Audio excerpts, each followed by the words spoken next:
Mike German a travaillé pendant 25 ans comme agent spécial du FBI. Il a démissionné en 2004 après avoir dénoncé les dérives de la lutte antiterroriste.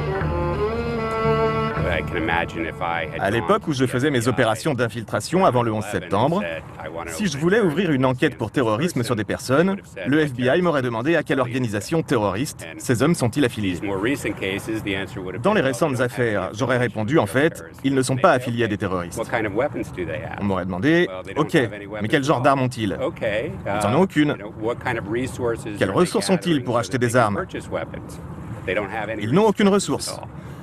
Quel est leur complot terroriste?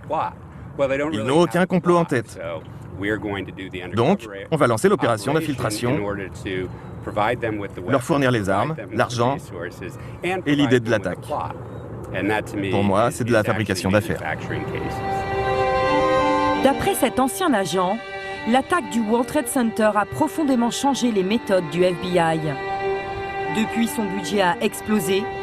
Il dispose de 3 milliards de dollars chaque année. Mike German affirme que l'agence est tenue par une politique du chiffre, du résultat. On dirait que le FBI essaye d'entretenir la peur dans l'opinion publique et auprès du Congrès qui décide de leur donner de l'argent et du pouvoir. Plutôt que de se concentrer sur les personnes qui menacent vraiment la sécurité intérieure, ils vont à l'opposé en se disant « Ok, le prochain cas, on va le rendre encore plus sexy. On va apporter des grosses armes, un complot qui fait peur et on va faire en sorte que les gens appuient sur la gâchette pour que cela ressemble le plus possible à quelque chose de sérieux. » Pour lui, le FBI stigmatise l'islam et les musulmans injustement. La communauté musulmane est suspectée d'office. En envoyant des informateurs, le FBI mène plusieurs intrusions dans cette communauté. Pas seulement pour fabriquer de faux complots terroristes, mais aussi pour espionner tout simplement les musulmans.